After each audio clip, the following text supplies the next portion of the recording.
ஒரு டிகிரி படிச்சு முடிச்சுட்டு அடுத்து என்ன பண்ணலாம்னு கனவு வெறியோட காத்துட்டு இருக்கக்கூடிய இளைஞர்களுக்காக அரசு தந்திருக்க ஒரு அரிய வாய்ப்பு. நம்மளோட தமிழ்நாடு அரசு நான் முதல்வன் அப்படின்ற திட்டத்தின் மூலமா 1000 இளைஞர்களுக்கு எந்தவித கட்டணமும் இல்லாம SSC, ரயில்வே, பேங்க் மாதிரியான எக்ஸாம்க்கு தேவையான பயிற்சிகள் தர ரெடியா இருக்காங்க. எந்தவித சிந்தனையும் இல்லாம வேற எந்த ஈடுபாடும் இல்லாம அடுத்த 6 மாசத்தை படிப்புக்காக மட்டுமே அர்ப்பணிக்க நீங்க ரெடியா இருந்தா மட்டும் போதும். தங்குறதுக்கு இடம், சாப்பிட சாப்பாடு, இயற்கை சூழல்ல படிக்கக்கூடிய ஒரு அமைப்பு, கோச்சிங், எல்லா மெட்டீரியல்ஸ் எல்லாத்தையுமே தமிழ்நாடு அரசே பார்த்துக்கும்.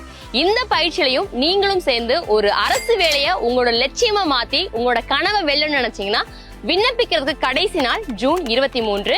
இதற்கான பரீட்சை ஜூலை 14 அன்னைக்கு நடக்க இருக்குது. இது போல மேல தகவல் தெரியும்னு நினைச்சீங்கன்னா www.nanmudalvan.tn.gov.in அப்படின்ற இணையதளத்துல போய் கூட நீங்க பார்க்கலாம். இந்த வீடியோவை உங்களோட நண்பர்களுக்கு அரசு வேலைக்காக படிச்சுட்டு இருக்கக்கூடிய ஒவ்வொரு மாணவர்களும் பகிர்வது மூலமா எங்கேயோ அரசு வேலை தன்னோட கனவா நினைச்சு படிச்சுட்டு இருக்கக்கூடிய ஒரு ஏழை மாணவனுக்கு உதவியா இருக்கும்ன்றதை நான் நம்புறேன். மறக்காம ஷேர் பண்ணிடுங்க.